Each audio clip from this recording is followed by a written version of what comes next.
Hello student, स्वागत है आप सभी का एक बार फिर से हमारी इस ऑफिशियल यूट्यूब चैनल में जिसका नाम है एसोल सॉल्यूशन। मैं चंदन कुमार हाजिर हूँ आप सभी के सामने अपनी एक और नई वीडियो के साथ। सो गाइस, आज की इस नई वीडियो में हम बात करेंगे उन सभी स्टूडेंट्स के लिए जो एमपीएस कोर्स के स्टूडेंट्स हैं, मास्टर ऑफ पॉलिटिकल साइंस के स्टूडेंट्स हैं, फर्स्ट ईयर में पढ़ते होंगे और 2024 में उन सभी का एग्जाम होने वाला है, चाहे वो जून सेशन के बच्चे हों या फिर दिसंबर सेशन के हों, और उनको अपना एग्जाम देना है। 2024 के ही एग्जाम के लिए प्रोस्पेक्टिव से ये वीडियो बनाई गई है। तो सबसे पहली बात तो मैं सब्जेक्ट के बारे में बता दूं, क्योंकि बच्चों की बहुत ज़्यादा हाई डिमांड थी। जैसे ही मैंने आप सभी के लिए MPS 001 की वीडियो बनाई, आप सभी का इतना ज़्यादा प्यार मिला और आपकी इतनी ज़्यादा डिमांड थी कि सर और भी वीडियो जल्दी ला दो, एग्जाम आ चुके हैं। तो आप सभी की डिमांड पर मैं वीडियो लेकर हाजिर हूँ। अगर आप लोगों को तलाश है या आपके किसी दोस्त को तलाश है तो आप उसे ये वीडियो रिकमेंड कर सकते हैं अपने एग्जाम से रिलेटेड। उसको अगर वो सभी क्वेश्चन चाहिए जो एग्जाम में उसका बिना सिलेबस पूरा कंप्लीट हुई अच्छे मार्क्स आ जाएं, फर्स्ट डिवीजन आ जाए, तो ये वीडियो उन सभी के लिए है। साथ ही साथ मैं आपको रिकमेंड ये भी करूंगा कि ये वीडियो ज़्यादा लंबी नहीं रहेगी, क्योंकि इसमें मैं क्वेश्चन को एक तो समझाऊंगा कि क्वेश्चन क्या है और इसका आंसर किस तरीके से लिखना है। क्योंकि अगर आपको एक आंसर लिखना है तो वो आप सभी को बताया 4 से 5 पेज का, लगभग 3 से 4 पेज का, लगभग कम से कम 4 पेज में एवरेज के हिसाब से, मेरे हिसाब से 4 पेज लगभग आप लिखोगे। तो 4 पेज का आंसर एक ही वीडियो में, और वो भी इतने सारे क्वेश्चन जो मैंने डिस्कस किए हैं, लगभग 30 प्लस क्वेश्चन है इसमें, तो एक ही वीडियो में डिस्कस करना वो आप सबको पता है बहुत लंबा हो जाएगा, आपके लिए वीडियो बहुत ज़्यादा बोरिंग भी हो जाएगा। तो आप लोगों का मेन पर्पस इस वीडियो को देखने का ये है कि भाई एग्जाम में कैसे कैसे क्वेश्चन आएंगे या कौन कौन से क्वेश्चन आ सकते हैं। तो उसी वीडियो को लेकर मैं आप सभी के लिए हाजिर हूँ। यहाँ पर आप देख सकते हैं आपकी स्क्रीन पर ये क्वेश्चन आ चुके हैं। पहला क्वेश्चन आपको विजिबल भी हो रहा है। तो सब्जेक्ट की बात करूँ तो MPS 002, और हिंदी और इंग्लिश में सब्जेक्ट की बात करूँ तो हिंदी में है अंतर्राष्ट्रीय संबंध, सिद्धांत और समस्याएं, और इंग्लिश में इसे कहेंगे international relation theory and problems. ये सब्जेक्ट का नेम है। तो चलिए अब ज़्यादा देर ना करते हुए अपनी वीडियो को हम स्टार्ट करते हैं। अगर आप इस वीडियो के PDF को प्राप्त करना चाहते हैं, डाउनलोड करना चाहते हैं, तो डिस्क्रिप्शन बॉक्स में दिए गए लिंक्स को फॉलो करके वहाँ से आप इसे डाउनलोड कर सकते हैं। बाकी अगर आपकी कोई भी क्वेरी है तो आप हमसे कनेक्ट हो सकते हैं। वैसे भी आपका कोई डाउट है एग्जाम के बीच में, काफ़ी क्वेश्चन आपको ऐसे लग रहे हैं कि मैं कुछ समझ नहीं आ रहे, समझना चाहते हो, तो आप लोगों के लिए नंबर है, आप वहाँ पर से हमसे प्राप्त कर सकते हैं, आप क्वेश्चन समझ सकते हैं। इसके अलावा इंस्टाग्राम पे या टेलीग्राम पे भी आप हमें ज्वाइन कर सकते हो। टेलीग्राम पर ज्वाइन करने के लिए आपको कुछ नहीं करना, 650 लोग ज्वाइन कर चुके हैं, बस लिंक आपको मिल जाएगा, आपको वो लिंक फॉलो करके वहाँ पर चले जाना है। फर्स्ट क्वेश्चन आपकी स्क्रीन पर आ गया। क्वेश्चन की बात करूँ तो क्वेश्चन आप लोगों को बाइलैंग्वेज मिलेगा, हिंदी और इंग्लिश दोनों भाषाओं में हमने आप सभी के लिए लिखा है। हिंदी भाषा में पेपर में कई बार गड़बड़ी होती है, तो कोशिश आपको 15 मिनट जो मिलेंगे तो उसमें जो क्वेश्चन में अगर आपको डाउट लगे तो आपको इंग्लिश में भी करना है। और साथ ही साथ में 10 क्वेश्चन आएंगे, 2 सेक्शन बने होंगे। मैं फटाफट इस चीज़ को आप सभी के सामने क्लियर कर देता हूँ। 10 क्वेश्चन आपके एग्जाम में आएंगे, 2 सेक्शन बटे होंगे, हर सेक्शन से 2 क्वेश्चन करना कंपलसरी है। कोई भी 2 इन 5 में से आपको करने होंगे, नीचे के 5 में से कोई भी 2 क्वेश्चन करने होंगे। 2 और 2 4 क्वेश्चन आपके हो जाएंगे, 5वां क्वेश्चन आप कहीं से भी अटेंड कर सकते हो। और आपने अगर पेपर की वीडियो नहीं देखी है तो वो भी देख लीजिए, वो भी हमने कई सारी आप लोगों के लिए वीडियो बना दी है। भाई फर्स्ट क्वेश्चन में आपसे ये पूछा गया है, यहाँ पर पहला क्वेश्चन में स्टार्ट कर रहा हूँ डिस्कस आप सभी के सामने। पहले क्वेश्चन में आपसे ये पूछा गया है, अंतर्राष्ट्रीय संबंधों में उदारवाद और नव उदारवाद विद्वानों की व्याख्या करनी है।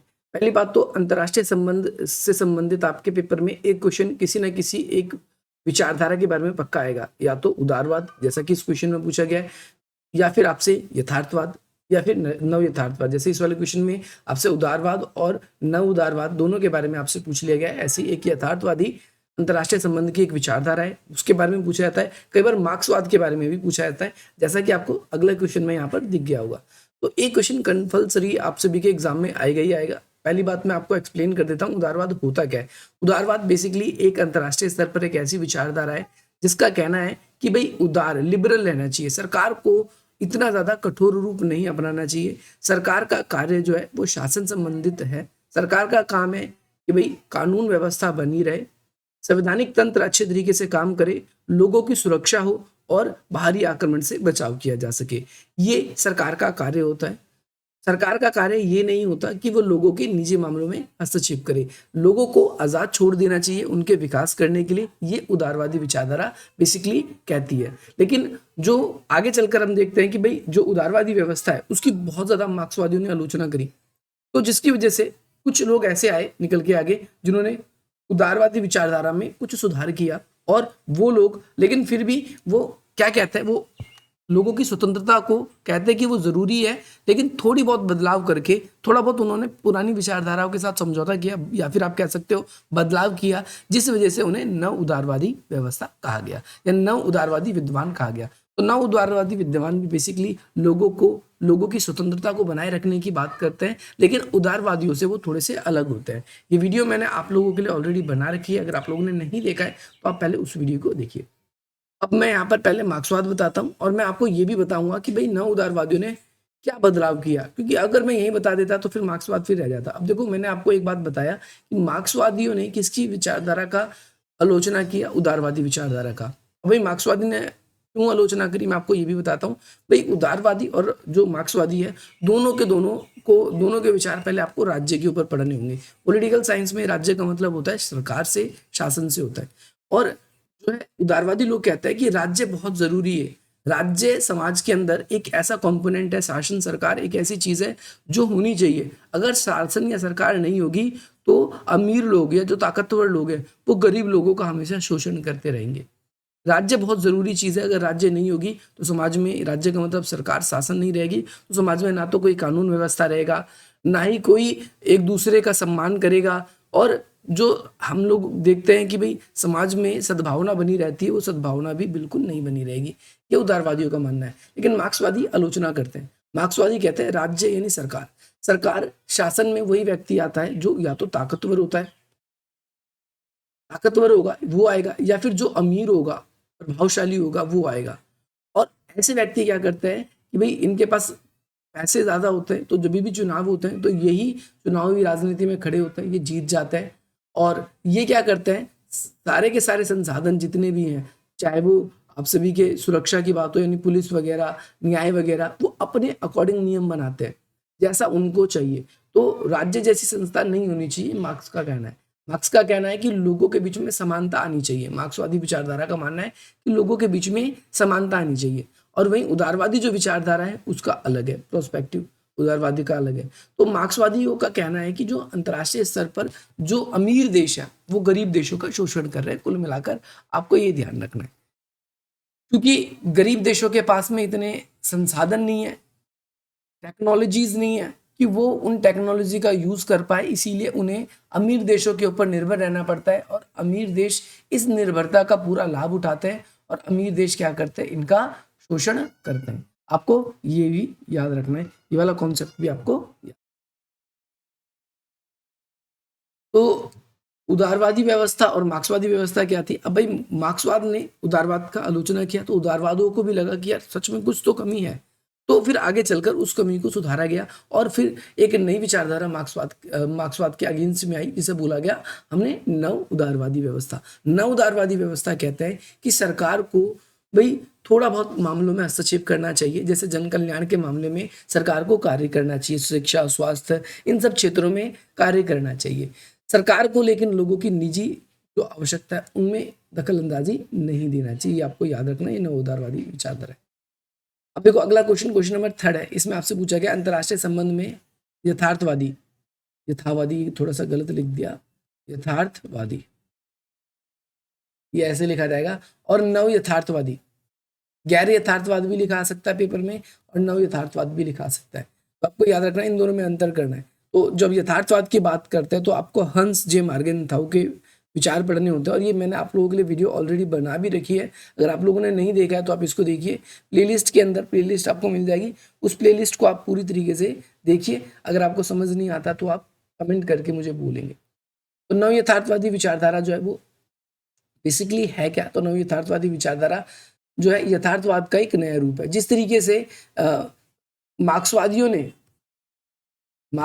ने उदारवाद की आलोचना करी, ठीक उसी प्रकार से उदारवादियों ने यथार्थवाद की आलोचना करी, और यथार्थवाद की जो कमियां थी उस कमियों को दूर करके आगे नव यथार्थवाद विचारधारा निकल के आई। आप सभी को ध्यान रखना है, केनेथ वॉल्ट्ज, E.H. कॉर, ये यथार्थवादी सिद्धांत है।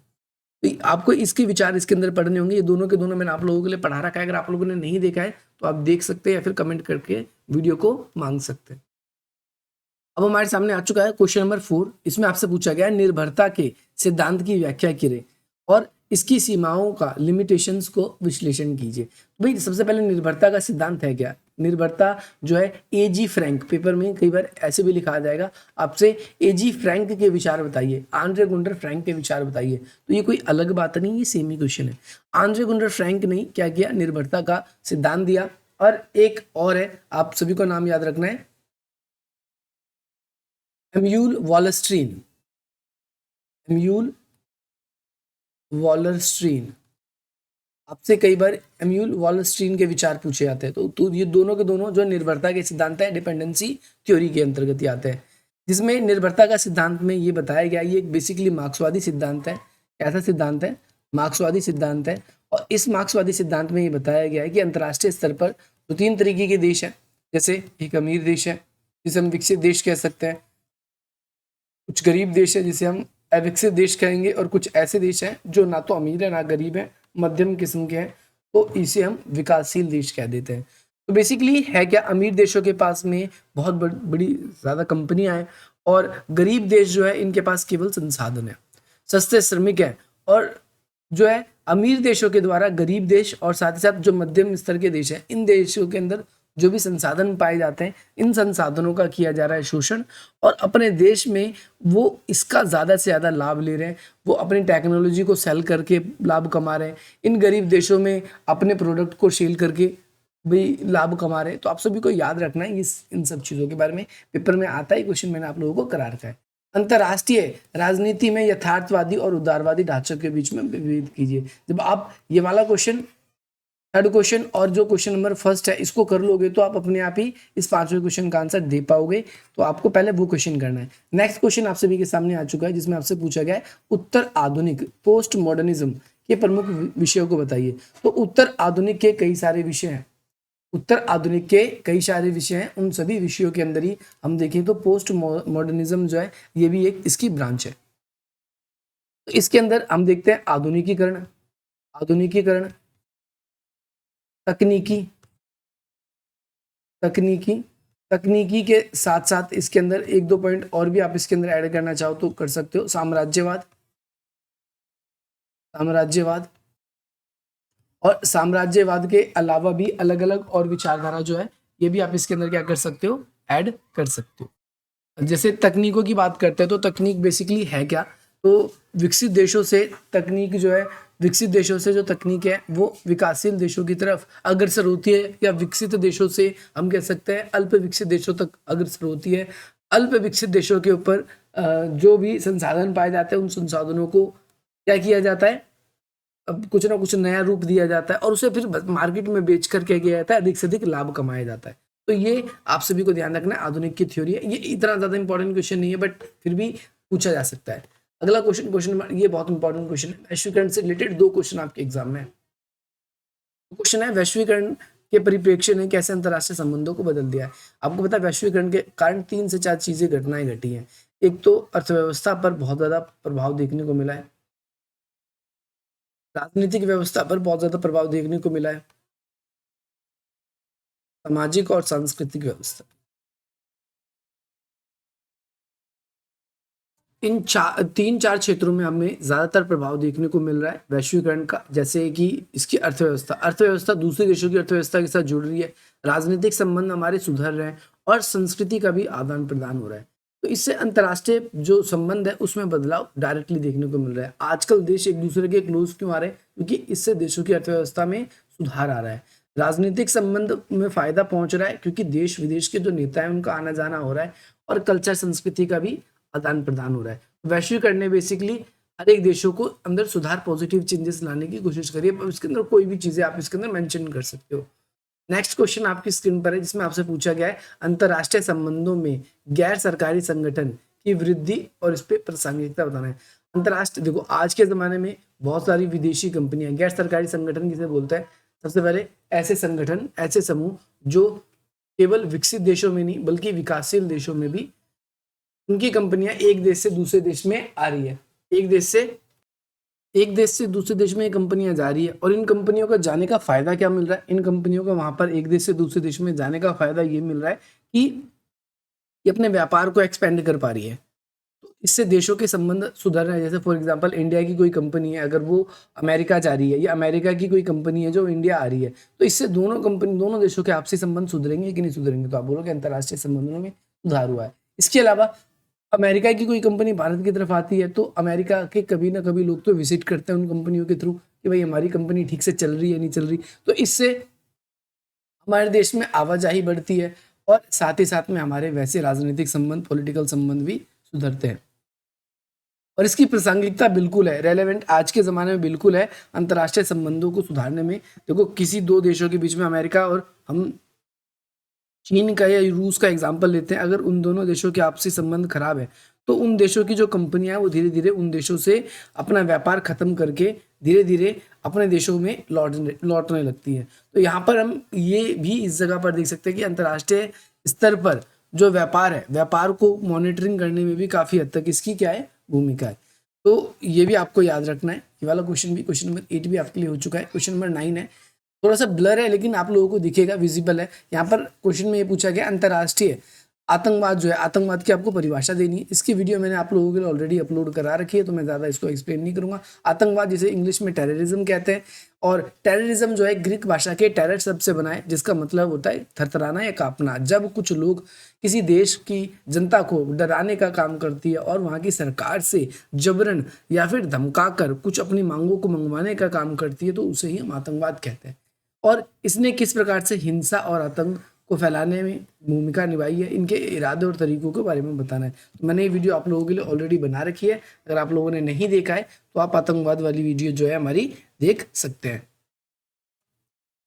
यहाँ पर आप सभी के सामने अगली वीडियो, ये अगला क्वेश्चन है वो आ चुका है। क्वेश्चन नंबर 10 है, इसमें आपसे गैर सरकारी संगठनों को परिभाषित करने के लिए कह रहा है। गैर सरकारी संगठन ऐसे संगठन, अभी मैंने बताया था टीएनसी के बारे में, ये ऐसे संगठन, ये ऐसे समूह, ये ऐसे व्यापारिक उद्यम होते हैं जो किसी एक देश में नहीं बल्कि एक ही समय में अपना जो व्यापार है अलग अलग देशों में, जैसे KFC कंपनी हो गई, वो एक ही समय में नहीं बल्कि एक से ज्यादा, डोमिनोज हो गई, आईफोन हो गया, ऐसी कंपनियां जो एक ही समय में एक ही टाइम पर अपना जो बिजनेस है एक से ज्यादा देशों में रन कर रही है।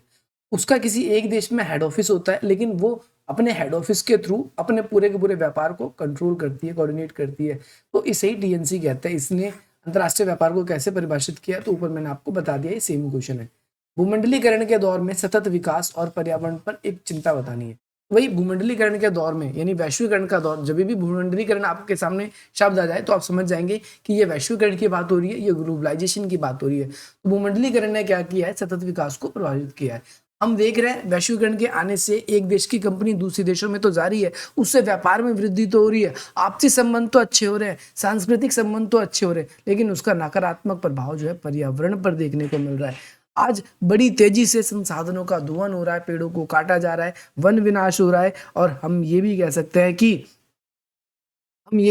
हैं कि हमारे जो बहुत सारे ऐसे ग्लोबल वार्मिंग हो गया, ग्रीन हाउस गैसों का उत्सर्जन हो गया, तो इसमें भी वृद्धि हुई है। तो पर्यावरण को लेकर एक कंसर्न इसका बहुत ज़्यादा बढ़ जाता है। तो ये क्वेश्चन भी आपको याद रखना है। नेक्स्ट क्वेश्चन है, क्वेश्चन नंबर 12 है। इसमें आपसे पूछा गया है, शीत युद्ध के बाद वैश्वीकरण की प्रक्रिया किस अर्थों में अपने पूर्ववर्ती चरणों से भिन्न है? देखो, वैश्वीकरण शीत युद्ध से पहले, शीत युद्ध के बात करें, शीत युद्ध के बाद की बात हो रही है, तो शीत युद्ध कब खत्म हुआ? 1991 में। आपको पता है सेकेंड वर्ल्ड वॉर 1945 के बाद से ही ये अंतर्राष्ट्रीय स्तर पर काफी तेजी से हावी रहा। क्या हावी रहा? वैश्वीकरण। शीत युद्ध ने 1991 में जब शीत युद्ध के अंत हो गया, सोवियत संघ का विघटन हो गया, तो वैश्वीकरण की प्रक्रिया तेज हो गई। वैश्वीकरण जो है काफी तेजी से, क्योंकि जब समाजवाद का पतन हुआ तो WTO की शर्तें बहुत से देशों ने मानी, जिसमें से भारत भी एक था, और उन देशों में वैश्वीकरण बहुत तेजी से फैलने लगा।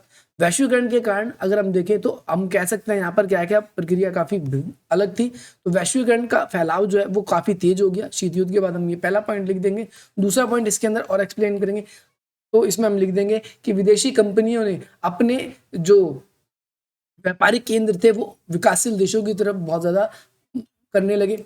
आप कह सकते हो इस समय भारत के अंदर या फिर एशिया के और भी जो देश है उन देशों में भी काफी तेजी से वैश्वीकरण का प्रभाव देखने को मिला। ये आप इसके अंदर पॉइंट लिख सकते हो। देखो, वैश्वीकरण की 3-4 वीडियो मैंने आप लोगों के लिए अलग से बना रखी है, राजनीतिक प्रभाव, आर्थिक प्रभाव और सांस्कृतिक प्रभाव। आप वो वीडियो पहले जरूर देखें। वैश्वीकरण से रिलेटेड आपको ऐसा हो ही नहीं सकता, ये चीजें आपको समझना है।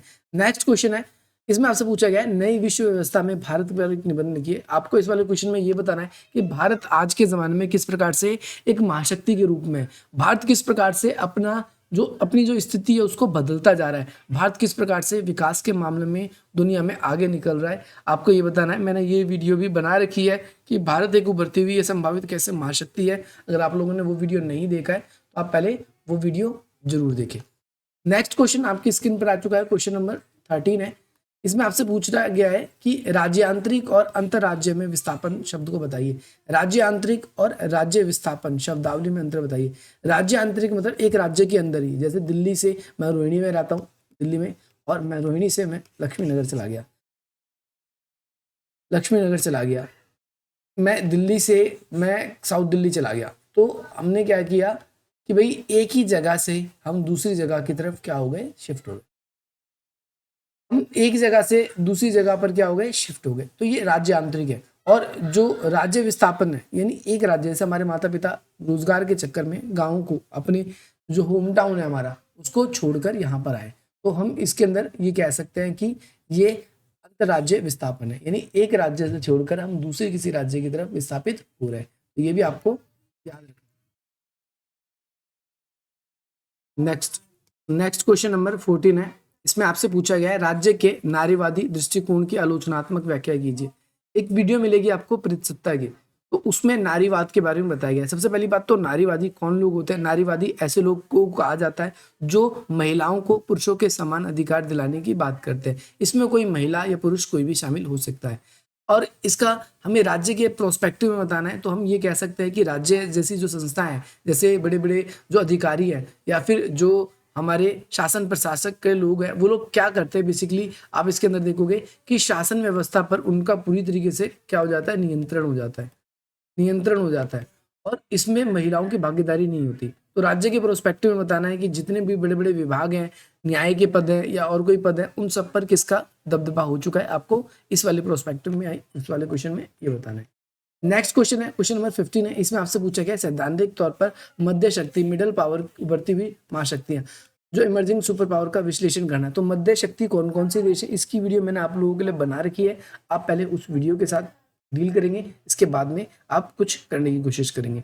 नेक्स्ट क्वेश्चन आप सभी के लिए यहाँ पर है, क्वेश्चन नंबर 16 है, जिसमें आपसे पूछा गया है कि शीत युद्ध के दौर में राष्ट्र राज्यों ने जितनी मुख्य चुनौतियों का सामना किया उनकी चर्चा कीजिए। तो शीत युद्ध के दौर में भाई बहुत सारे राज्यों ने अलग अलग तरीके की चुनौतियों का सामना किया है, जैसे सुरक्षा की। आपको पता है शीत युद्ध के काल में कोई वास्तव में तो कोई युद्ध नहीं हुआ, लेकिन अमेरिका और सोवियत संघ दोनों के बीच में युद्ध जैसी जो स्थिति थी वो लगातार बनी रहती थी। तो युद्ध जैसी स्थिति हमेशा बनी रहने की वजह से हम ये कहते हैं कि देशों को एक भय था, एक डर था कि कहीं भी उनके बीच में परमाणु युद्ध ना हो जाए। दूसरी अगर हम चुनौती की बात करें तो पहली तो सुरक्षा की चुनौती रही, दूसरी रही गरीबी की चुनौती। तो अधिकतर देश जो थे वो गरीब थे, और गरीबी की वजह से उन्हें किसी न किसी देश की तरफ रुख करना पड़ रहा था, और उनसे उनके जो संसाधन थे, गरीबी की समस्या थी, संसाधनों का स्वयं यूज कर सके, इसकी भी एक चुनौती थी। इसके अलावा देशों के बीच में आंतरिक रूप से आंतरिक युद्ध चल रहे थे, इसके बारे में। आंतरिक युद्ध में क्या था, जैसे कोरिया के अंदर हुआ,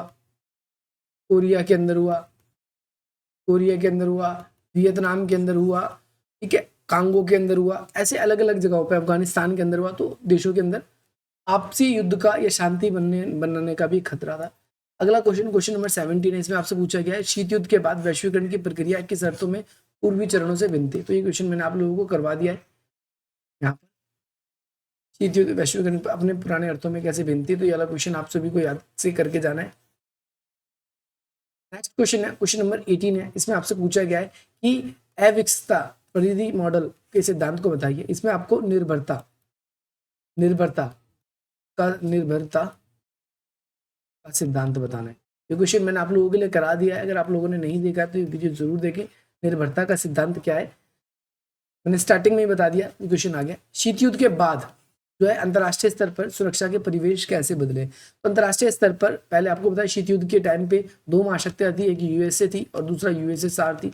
दोनों के बीच में तनाव, टेंशन का माहौल हमेशा बने रहता था, युद्ध जैसी स्थिति होती थी। लेकिन इसके बाद में यूएनओ ने अपनी भूमिका निभाई है, अन्य जो नए नए संगठन है, अन्य संगठनों का निर्माण हुआ है, और साथ ही साथ जो है कई देश ऐसे थे जिन्होंने अपनी शक्तियों को भी इंक्रीज करने की कोशिश करी है, तो ये आप सभी को याद रखना। क्वेश्चन नंबर 20 है, अंतरराष्ट्रीय संबंधों में नारीवादी परिप्रेक्ष्य की व्याख्या करना है। तो नारीवाद को बताना है। ये क्वेश्चन इस तरीके से भी आता है, मैंने आपको पहले बताया अंतरराष्ट्रीय स्तर पर नारीवादियों की क्या विवेचना है। तो इसमें आपको जे एन टिग्नर के विचार नारीवाद, ये आपको करना है। अगर आपको ये आ गया तो आपको पक्का करना है जे एन टिग्नर के विचार। अंतरराष्ट्रीय प्रोस्पेक्टिव में जब कोई नारीवाद की बात करता है तो जे एन टिग्नर के विचार ही लिखना है। वो वीडियो भी मैंने आप लोगों के लिए अपलोड कर रखा है। नेक्स्ट क्वेश्चन है, क्वेश्चन नंबर 21 है। इसमें आपसे पूछा गया है विकासशील देशों में असमानता की समस्या का समाधान करने में आईएमएफ और डब्ल्यूबी यानी वर्ल्ड बैंक की भूमिका बतानी है। तो ये भी मैंने वर्ल्ड बैंक और आईएमएफ के ऊपर वीडियो बना रखी है। अगर आप लोगों ने नहीं देखा है आप उस वीडियो को पहले देख कर आइए। अगला क्वेश्चन है, परमाणु अप्रसार संधि और व्यापक परीक्षण प्रतिबंध संधि, ये दोनों की दोनों संधि मैंने आप लोगों के लिए अपलोड कर रखा है, सीटीबीटी और एनपीटी। तो ये शॉर्ट नोट में भी कई बार आता है और वैसे भी, तो आप लोग इस वीडियो को जरूर देखें। अगला क्वेश्चन आप सभी के लिए ये है, क्वेश्चन नंबर 23 है, गुटनिरपेक्षता के क्रमतर विकास के बताना है और इसकी प्रासंगिकता बताना है। तो ये वीडियो तो हमारी बहुत पॉपुलर है, लाखों बच्चों ने इसको देख रखा है। तो गुटनिरपेक्षता का विकास कैसे हुआ, आप डायरेक्टली लिखेंगे गुटनिरपेक्षता बाय सोल सॉल्यूशन या गुटनिरपेक्षता की प्रासंगिकता बाय सोल सॉल्यूशन, आपको ये वीडियो मिल जाएगा।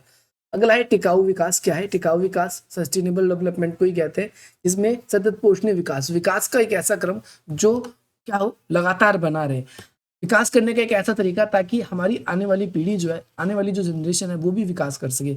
इसको लेकर भी मैंने आप लोगों के लिए वीडियो बना रखी है, अगर आप लोगों ने नहीं देखा है तो आप उस वीडियो को पहले देखिए। भूमंडलीकरण मानव सुरक्षा को कैसे चुनौती दे रहा है, अभी मैंने आपको बताया था, जैसे ग्लोबल वार्मिंग बढ़ रही है, पर्यावरण का नाश हो रहा है, वैश्वीकरण के अंदर ही हम देख रहे हैं कि जो है मानव सुरक्षा के लिए एक थ्रेट बन चुका है, हथियारों की बहुत ज्यादा तस्करी की जा रही है। भूमंडलीकरण की वजह से ह्यूमन ट्रैफिकिंग, जिसे मानव व्यापार कहते हैं, इसमें भी बहुत ज्यादा वृद्धि हो गई है।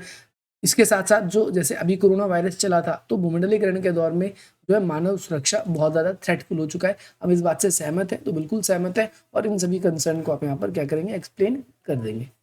अगला क्वेश्चन आपसे भी से पूछा गया है कि क्या इस विचार से आप सहमत हैं कि राज्य की संप्रभुता ऐतिहासिक रूप से परिवर्तन हो चुकी है। तो ये क्वेश्चन भी मैंने आप लोगों के लिए अपलोड कर रखा है, जिसमें आप लोगों को ये बताया गया है कि वैश्वीकरण ने राज्य की जो संप्रभुता है उसको कैसे प्रभावित किया है। आप सभी इस वीडियो को भी देख सकते हैं।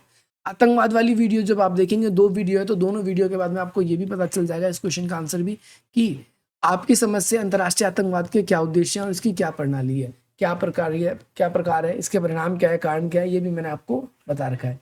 WTO के क्या उद्देश्य है, बनने के क्या कार्य है, इसका संगठनात्मक ढांचा कैसा है, ये भी मैंने आप लोगों के लिए एक्सप्लेन कर रखा है। अगर आप लोगों ने नहीं देखा है तो आप इस वीडियो को जरूर देखिए। अगला क्वेश्चन आप सभी से ये पूछा गया है कि सुरक्षा परिषद में स्थायी सदस्य के लिए भारत की मांग किन बातों से की जाएगी। तो आप सभी को पता है कि 5-6 बातें हैं जिसकी वजह से कोई भी देश सुरक्षा परिषद में अगर चाहे तो मेंबर बन सकता है। सबसे पहली बात तो वो बड़ी जो है जनसंख्या वाला देश होना चाहिए, भारत है। दूसरी बात, बड़ी आर्थिक ताकत होना चाहिए, भारत है। हम कह सकते हैं कि वो एक बड़ी सैन्य ताकत होनी चाहिए, भारत है। वो अपनी विविधता के लिए पूरे विश्व में फेमस है, वो भारत है। उसमें कहा गया है कि भाई वो एक लोकतांत्रिक देश होना चाहिए, तो भारत एक लोकतांत्रिक देश है, आप सभी को पता है, और मानवाधिकारों का सम्मान करने वाला देश होना चाहिए। तो भारत भी उन सभी देशों की सूची में आता है जो मानवाधिकारों को सम्मान देते हैं या सुरक्षा का कार्य करते हैं। अगला क्वेश्चन है क्वेश्चन नंबर 30, युद्ध के पश्चात के कालों में निर्जातीय उद्भव का प्रमुख कारण क्या है, आधुनिकीकरण से बताना है। निर्जातीयता, ये ऐसे लोग होते हैं एथिकल, जो बेसिकली अपना डेवलपमेंट नहीं कर पा रहे, और अपना डेवलपमेंट ना कर पाने का रीजन ये है कि अपनी पुरानी जो परंपरा है उसको नहीं छोड़ रहे हैं। और शीत युद्ध के पश्चात जो है इनकी पूरी की पूरी कार्य प्रणाली है उसमें पूरा ही बदलाव हो चुका है। तो ये वाला क्वेश्चन भी आप सभी को करना है। गैर राष्ट्रीय संगठनों में, यानी जो आपके NGOs है या फिर जो TNCs हैं, ये राज्य और नागरिक समाज के बीच में कैसे परिवर्तन ला रहे हैं। तो आप लोगों के लिए ये वीडियो मैंने आप लोगों के लिए ऑलरेडी बना रखी है, अगर आप लोगों ने नहीं देखा तो आप देख सकते हैं। मानव सुरक्षा के कौन कौन से आयाम है, मानव सुरक्षा के 2 आयाम है। कितने आयाम है, केवल 2 आयाम। एक आप सभी को पता है परंपरागत आयाम और एक आधुनिक आयाम। परंपरागत आयाम में भारी आक्रमण से सुरक्षा की हम बात करते हैं, जिसमें भारी आक्रमण है और हम सुरक्षा करने के लिए क्या करते हैं, शक्ति संतुलन करते हैं। शक्ति संतुलन का मतलब होता है अपने आप को अपने सहयोगी, अपने विरोधी के सामने समान ताकतवर बना लेना। दूसरा, हम कई देशों के साथ मिलकर गठबंधन बना लेते हैं। तीसरी बात हम ये कह सकते हैं कि बैंड बैंगन की नीति अपनाते हैं, हम किसी भी अंतर्राष्ट्रीय या आंतरिक किसी मामलों में दखलंदाजी नहीं देते। नए सुरक्षा के खतरों में आप सभी को पता है कि भाई पुराने आक्रमण के खतरे तो ही हैं, लेकिन उसके अलावा जो साइबर क्राइम हो गया, साइबर अटैक्स हो गए, या फिर आप सभी का जैसे कोरोना वायरस था, बायो वेपन हो गया, इन सब चीज़ों को अभी सुरक्षा ध्यान दिया जाता है। नए खतरे आतंकवाद हो गया, पर्यावरण हो गया, ये सारे के सारे नए खतरों में आते हैं। आतंकवाद की बढ़ती हुई घटनाओं के प्रति अंतर्राष्ट्रीय समुदाय की प्रतिक्रिया को बताना है, इसके परिणाम को बताना है, क्या परिणाम है आतंकवाद के बेसिकली। अगला क्वेश्चन नंबर 34 है, इसमें आपसे पूछा गया गैर सरकारी संगठनों का उद्भव कैसे हुआ है और आज इसकी प्रासंगिकता कैसे बन गई है। तो ये पिछला वाला क्वेश्चन ही मैंने आपको बता दिया है। वैश्विक मामलों में, विश्व के मामलों में विज्ञान और तकनीकों की क्या भूमिका है। तो विश्व के मामलों में विज्ञान और तकनीकों की बहुत इंपॉर्टेंट रोल है, बहुत इंपॉर्टेंट भूमिका है, ये आपको याद रखना है। इसमें वैश्वीकरण का जो आपका तकनीकी का आयाम है, आप इसके अंदर वो लिखेंगे जो कि मैंने आप लोगों के लिए अपलोड कर रखा है। अब एक क्वेश्चन आपको ये भी बताना है कि आपको लगता है चाइना भविष्य में एक शक्तिशाली देश बन सकता है। तो चाइना को लेकर भी क्वेश्चन बन रहा था, तो मैंने आप लोगों के लिए ये क्वेश्चन भी आप इंक्लूड किया है इंपॉर्टेंट क्वेश्चनों की लिस्ट में। अगला क्वेश्चन ये है कि भाई अमेरिका का जो है वैश्विक मामलों में स्वरूप बदलता जा रहा है। स्वरूप क्यों बदल रहा है? आपको पता है कोल्ड वॉर के बाद में अमेरिका एकमात्र शक्तिशाली देश बना था, तो पूरे अंतर्राष्ट्रीय मामलों में उसका प्रभाव था। लेकिन वर्तमान परिदृश्य में EU, चाइना, आसियान और ब्रिक्स जैसे संगठन ऐसे हैं जो कि अमेरिका के वर्चस्व के आगे एक संकट है। तो इस वजह से अमेरिका का जो स्वरूप है बदलता जा रहा है, आप सभी को याद रखना है। एक क्वेश्चन आप सभी को ये करना है, स्वयं निर्धारण की प्रक्रिया क्या है और संयुक्त राष्ट्र संघ ने इसको कैसे लागू किया है। और लास्ट क्वेश्चन आप सभी के लिए यहाँ पर आ चुका है कि स्वदेशी आंदोलन किस प्रकार पूरे विश्व में फेमस हो चुका है। स्वदेशी आंदोलन आपको ये बताना है, और क्या भारत को भी संयुक्त राष्ट्र संघ का हिस्सा बनना चाहिए। ये क्वेश्चन मैंने आपको पहले ही ऊपर बता दिया है। तो ये सारे के सारे इंपॉर्टेंट क्वेश्चन थे। अगर आप लोगों ने ये क्वेश्चन नहीं किया है तो आप ये क्वेश्चन कीजिए, और अगला वीडियो अगर आप लोगों को मिले, आप ये चाहते हो, तो इसके लिए चैनल को जल्दी से सब्सक्राइब करो, अधिक से अधिक मित्रों तक शेयर करो, टेलीग्राम ग्रुप्स को ज्वाइन करो, इंस्टाग्राम पर मुझे फॉलो करो, और अपनी कोई भी क्वेरी है तो आप इस नंबर के थ्रू हमसे कनेक्ट होकर भी शेयर कर सकते हैं। बाकी मिलता हूँ आप सभी से अपनी अगली वीडियो में। जय हिंद, जय